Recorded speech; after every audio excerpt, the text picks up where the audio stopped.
Hey everyone, welcome to this deep dive all about sourcing in Vietnam. Sounds exciting. It is, Mm. especially for anyone looking to, shake things up in their supply chain. We've got a ton of expert advice and some really cool real-world examples. Should be super useful, so let's just dive right in. Yeah, let's. Okay, so first things first, Vietnam. It's becoming like this strategic hub for global businesses, right? Oh, yeah. Big time. Yeah. Especially with, well, everything that's going on in the world these days. You know what's really interesting? Their location. Yeah. It's prime. Right in the heart of those massive Asian markets, China, Japan, South Korea, Oh, right. and even the entire ASEAN region. It's all super accessible from there. That's a huge advantage. I was reading that Vietnam is actually going to benefit like massively from this whole nearshoring boom, Nearshoring. where companies are basically shifting production closer to home. Makes sense. And it seems like all the geopolitical stuff, the conflict in Ukraine, the U.S.-China trade tensions, it's all kind of pushing things in that direction, isn't Yeah. it? Oh, absolutely. It's a big driver. Mm. Companies are, well, understandably looking for stability. They want reliability. And Vietnam seems to be checking a lot of those boxes right now.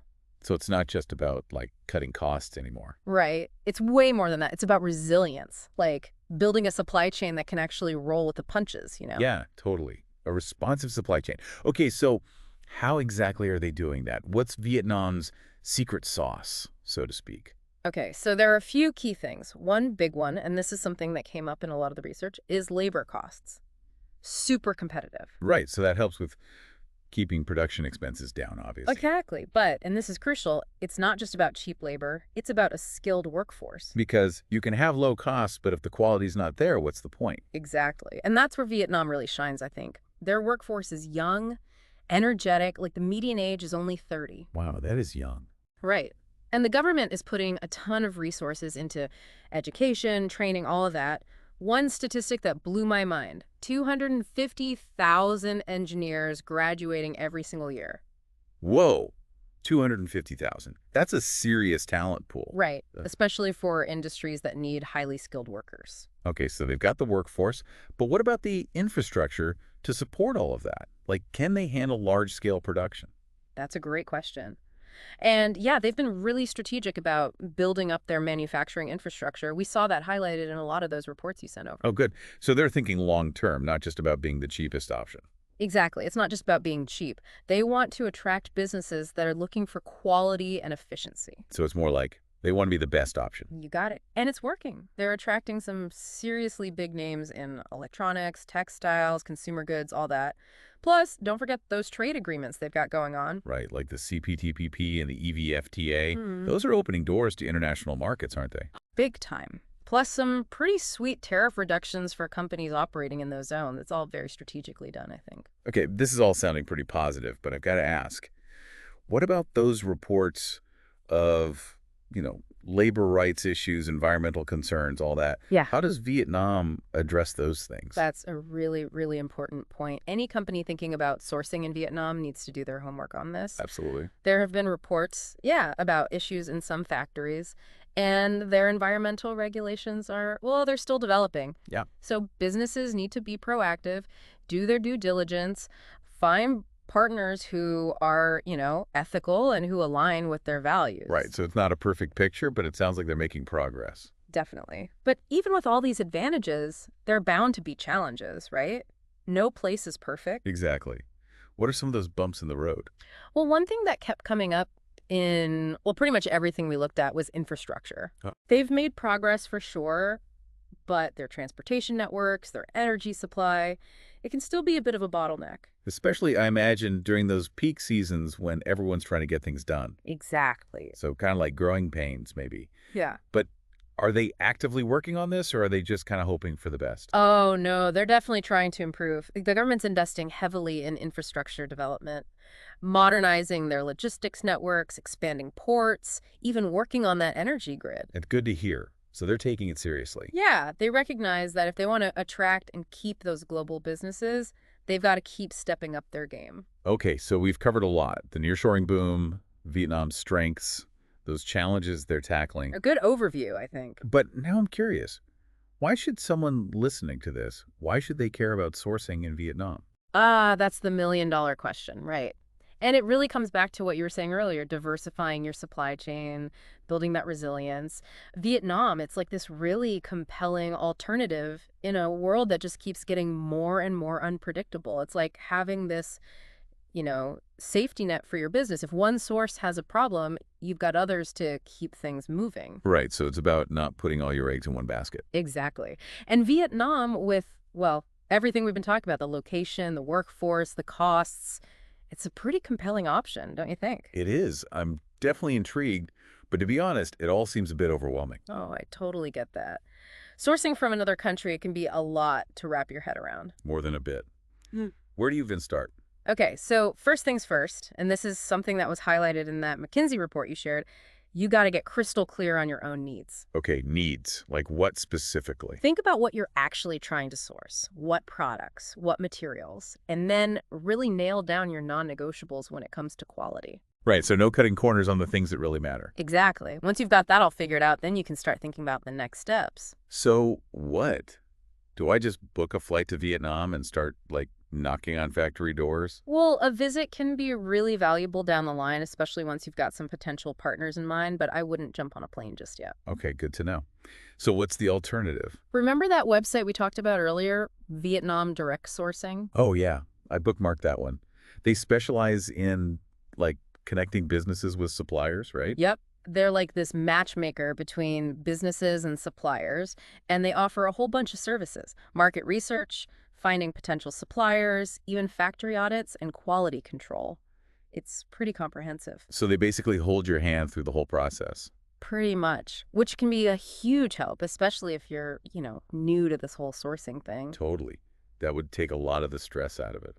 But how do I know if they're, the right fit for me, for my business? Well, one thing I really like about them, and this is something that stood out to me in their materials, they offer a free consultation. Oh, nice. So no risk involved. Exactly. You can chat with their team, tell them what you're looking for, what your concerns are, all that. They'll give you a sense of whether they're a good match. Okay, free consultation sounds like a great first step. Let's say I do that, and I'm feeling good about working with them. Then what? Then they'll have you fill out this, pretty detailed supplier request for information form. Okay, a form. This is where you really get down to brass tacks, the specifics of the product you need, materials, dimensions, tolerances, packaging, everything. Got it. So the more detail, the better. Exactly. The more detail you give them, the better they can match you with the right suppliers in their network. It really is like a matchmaking service, huh? Uh-huh, yeah. I like that analogy. But remember, and this was emphasized in one of those articles, even once you find a supplier, building a strong relationship with them is super important. Oh, absolutely. Okay. I'm a big believer in that. It just makes everything run so much smoother in the long run. Totally. But we got to be real here.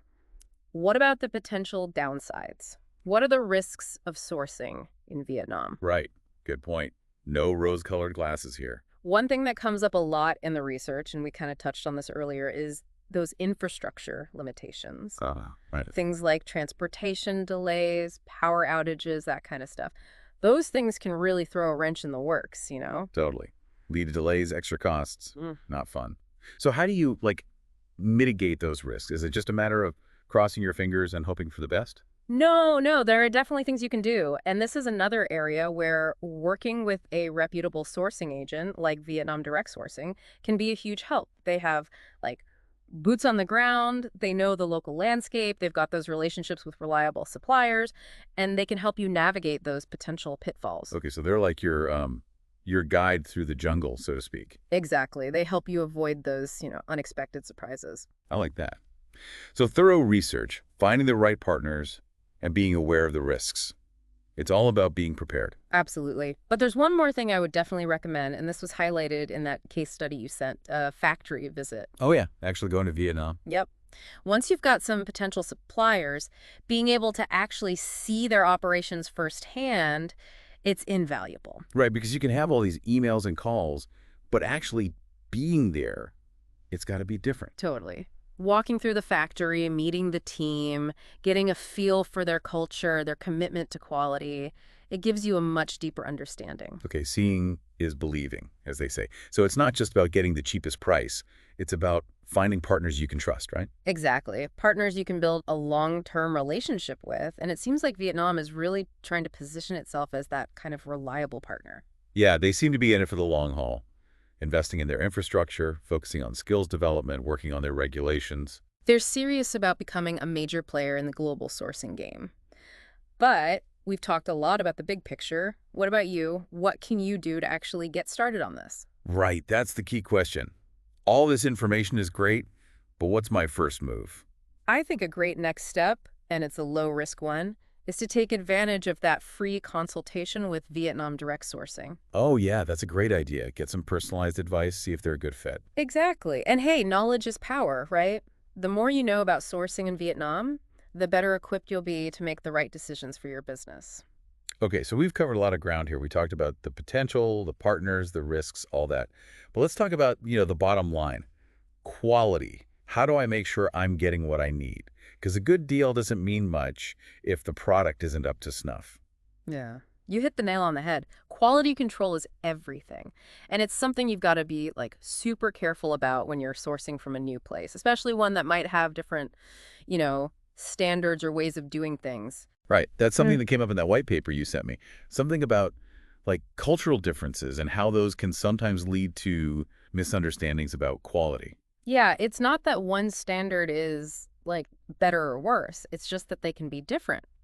And if you don't talk about those differences up front, well, you can run into problems. So how do I make sure everyone's on the same page? Hmm. Like, how do I make sure my Vietnamese suppliers understand what I need when it comes to quality? Communication is key. And being, well, ridiculously specific. Don't leave anything up to chance. Spell out every single detail, materials, dimensions, tolerances, everything. And make sure those specifications are translated properly, too. You don't want any misinterpretations because of language barriers. So it's not just about having the information, it's about making sure that information is understood. Exactly. And don't be afraid to use visuals either. Photos, diagrams, samples of what's good and what's not. Anything that can help, paint a clear picture. Right, eliminate that ambiguity. Yeah. So I've got my super detailed specs, maybe some visuals to back them up, but how do I actually verify that those standards are being met? Am I flying to Vietnam every other week to check on things? Huh. Well, you could, but I wouldn't recommend it. Yeah, they would get old fast. There are more efficient ways to handle this. Third-party inspections are pretty standard practice in global sourcing. You hire an independent company, they go into the factories, inspect the goods, make sure everything's up to your standards. So it's like having a neutral party, keeping an eye on things. Exactly. It gives you peace of mind. Love that. Yeah. But what if things go wrong? Because let's face it, sometimes things do. How do I handle quality issues with my Vietnamese suppliers? This is where having those clear communication protocols we talked about earlier, well, it really pays off. Have a system in place for reporting issues and make sure it's, efficient and professional. And it's not about playing the blame game, right? Right. It's about working together to find solutions. Remember those strong relationships we talked about building? This is where they really come in handy. Okay, so clear specs, third-party inspections, good communication. Anything else I should keep in mind when it comes to quality? Don't forget about those factory visits. Seeing the production process firsthand, meeting the people making your products, it can really make a difference. Builds trust. Right, it's about transparency, building those connections. Exactly. And remember, quality control isn't a one-time thing. It's a process. You got to keep communicating, keep monitoring, always be looking for ways to improve. So to wrap things up, we've explored Vietnam's potential for global sourcing, the competitive costs, the skilled workforce, their strategic location. We even talked about the government's efforts to make things easier for foreign businesses. We've also been realistic about the challenges, infrastructure limitations, those cultural differences that can sometimes trip people up. And we've stressed the importance of doing your homework, finding the right partners, and being proactive about quality control. It's been a deep dive, that's for sure. But hopefully, it's giving you the knowledge you need to make an informed decision about whether sourcing in Vietnam is the right move for you. Knowledge is power, right?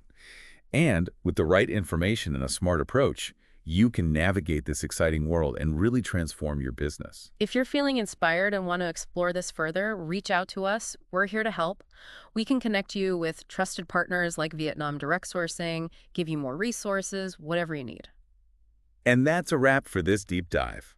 Thanks for joining us, everyone. We're excited to see where your sourcing journey takes you.